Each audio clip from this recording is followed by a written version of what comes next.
Don't think that there is some scaremongering about Madlanga against me.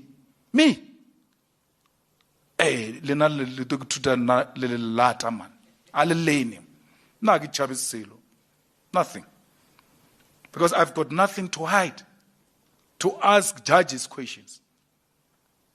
So Chackalson thinks I must get questions from who? From him. Next time you see him, if you see him, tell him to send me questions if he's got questions, like he did now and I answered them. Nagata warabab. Nag chabisilo. Whether I'm wrong or right, Arab. But I'm blaming Magamrao leadership or that one we should have. Maragansarin. No other man is going to speak to me like I'm a child. Not me. I'm elected public representative and a leader of a political party. I'm not going to be shouted at by anyone. No one can do that to me. It I am. If he wrote wrong, why it's it wrong? Arrest me. But you are not going to address me by belittling me. I don't care if you are a judge or you are a magistrate or you are a commission. No one speaks to me like I'm a boy. If you want to see the other side of me, I'm not scared of nothing. Especially where I think I've not done anything wrong. You'll find me. So, look, I don't know what Chackalson was trying to do. I don't know. But all I know is that Chackalson wanted to be a prosecutor in the NPA after serving in the, is it Zondo Commission. They said some cases in the Zondo Commission must be referred to the NPA. Then Zondo finishes. Julius Malema has said a lot of things in his life. He screamed "kill the Boer" at a stadium, gained global attention and was completely unfazed by it. He's called a magistrate, which happened to also be an elderly woman, ugly. An ugly white woman. He has said the Madlanga Commission is cheap excitement. He has said a 2.9 billion rand tender WhatsApp calling him CIC Juju has nothing to do with him. But this week, you see, Julius Malema said something that might genuinely be the most self-destructive sentence of his entire career. He said, if it means prison, let it be. Arrest me. Sir, you already have a 5-year prison sentence pending appeal from your firearm conviction. You are already fighting to stay out of jail from that. And your response to a commission that has WhatsApp messages with your name in them, evidence of you allegedly orchestrating the removal of an intelligence watchdog that was against you and your corruption, VBS bribery allegations from a man who signed a plea agreement naming you specifically. After all of that, your response to all of that is, okay, fine, arrest me then. Fine, arrest me then. Julius Malema, the man who spent 8 years telling a court a rifle was a toy and then changed the story. This is the same man who called a magistrate an ugly white woman when she said he should be in jail and gave him that prison sentence. This is a man who sent his lawyers to challenge every single legal process that has ever come close to him. That guy said, okay, fine, arrest me then. Okay, buddy, the commission has heard you. South Africa's heard you. The Hawks have heard you. Let's see if you still feel the same way the day someone actually takes you up on that offer. Funny how all the stories I'm going to tell you about are all connected to each other. You see, the first one is, no commissioner will speak to me like a boy. You want to guess whose words those were? Of course, just like the same person who called a magistrate ugly, you guessed it correctly. You see, it was Thursday, the 31st of July, 2026, and the Madlanga Commission has been running for what feels like decades and decades. It feels like 17 years. But it hasn't even been a year yet. It's just been over a year. The commission has arrested generals. It's exposed taxi bosses. It's produced a WhatsApp message where a police sergeant sent Laduma texts the night before a raid of his enemy and the enemy of the mafia boss he was basically working for through bribes. This commission has watched a man get arrested for faking his own assassination and is currently sitting on explosive evidence linking Julius Malema by name in WhatsApp messages as CIC Juju to crime intelligence head General Feroz Khan and tobacco businessman, or rather tobacco smuggler and snake oil salesman, the walking scam himself, Mohammed Mo Sayed. The commission has also not yet confirmed whether Julius Malema will be summoned to appear. The commission spokesperson said, "Let's see. This matter is in the hands of the evidence leaders."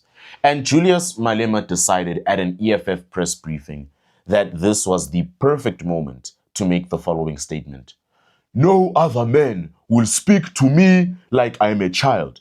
Not me. I am an elected public representative and leader of a party. I am not going to be shouted at by anyone. I do not care if you are a judge or a magistrate or a commissioner. No one speaks to me like I am a boy. If it means prison, let it be. Arrest me. But you are not going to address me by belittling me." Those are his words. And I need to pause right there because I need to appreciate the layers of the statement. Yes, appreciate. Because why? This is a man who just weeks ago was telling every South African watching that the Madlanga Commission was cheap excitement. Remember when he said that? I'm going to play that clip right now. Like I said, we are losing track of what we are looking for. We are looking for criminal justice system that is run by a drug cartel. That's what we're looking for. Where are the prosecutors that we've been told have received brown envelopes from out? You mean the judicial system allegations? The criminal justice system. Yeah. Because the allegation is that police, the prosecutors, and the judges are all in the pockets of a drug cartel. Yeah. We are not getting a prosecutors. We are done at the Acc committee, by the way. We never received any prosecutor.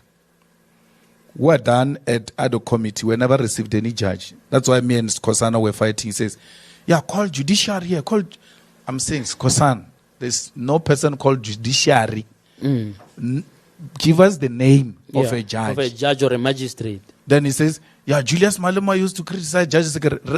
Judge. Leave Julius Malema. You are saying judges are involved. Give us a judge. So we have not gotten into the real capture of the judicial criminal system here in South Africa. We all know police have been involved. We all know police have been involved. And we didn't know to what extent have they been involved. Now we are exposed to that. We are not getting the big fish into this matter. And I don't think we're being successful as a result. We're being excitable. We're being excited by being given this one. I mean, they brought a guy there called Zeh Nguman. We're all excited because they said he knows Julius Malema. That's why we're being excitable. We're just being excited. We lost the plot. It just took one press conference for me to say, Zeh is not my son. He's got his father with a high profile. So don't talk to him. Don't talk about him like you're talking about Ratana. Like I'm his father. I'm not his father. But Zeh knows Rupert's daughter. He used to go to Rupert's house. They were so close with the son, with the daughter. So much that the daughter will sleep on the lap of Zeh in front of the father. You all know that. And you don't say Zeh is a friend of Johan Rupert. You say Julius Malema. And you're all excited. But they know that he knows Johan Rupert. So they throw things that are going to excite you to move you away from what was the real issue when we started this process that we've spent so many millions on it. He was talking about how it's wasting time on small fish, that it's a vehicle for juvenile and politically motivated insinuations. He dismissed it, waved it away, passively, conveniently after they started investigating him. He told South Africa, it means, that there was nothing to see here. And now he is issuing detailed conditions for how the commission must address him if he appears.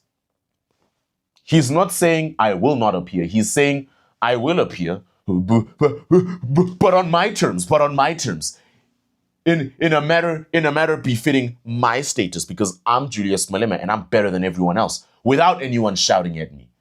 Which means he knows he's going to have to appear at some stage.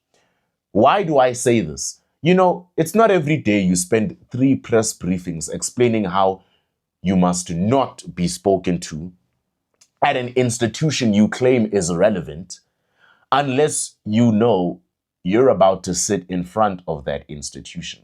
The "no one speaks to me like a boy" line is particularly magnificent. Mwah. Because Justice Mbuyiseli Madlanga, the man who chairs this commission, the commission is literally named after him, hence the Madlanga Commission. The man after whom this commission is literally named is a former Constitutional Court Justice. Okay, he has spent his career speaking to senior counsel, generals, ministers, and presidents with exactly as much defense as the facts and the evidence require. Which is to say, none of that is not earned. And Malema is preemptively warning a former Constitutional Court Justice with his level of experience about his tone. I cannot decide whether this is bravery or one of the most spectacular miscalculations since Julius decided a stadium rally needed a live firearm. Now, let me give you the substance of what the commission actually has on Malema, because I'm sure a lot of you are wondering, why do they like Malema so much? Like, what dirt do they have on him? This must be interesting. Oh yeah, I'm going to give you that. Because this is not just about tone and bravado. This is about evidence. I'm not just pulling words out of my mouth or my behind. I'm telling you the evidence they have against him. You see, the commission has evidence alleging that Malema allegedly conspired with the corrupt Major General Feroz Khan and suspected tobacco smuggler, the snake oil salesman Mohammed Mo Sayed, to oust former Crime Intelligence Inspector General Acc Dintwe.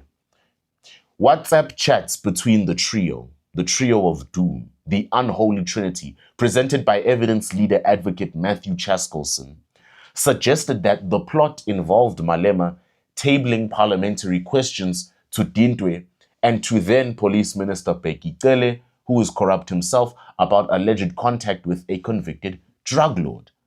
Think about that. Parliamentary questions, the formal mechanism of democratic accountability. It's what it's all about.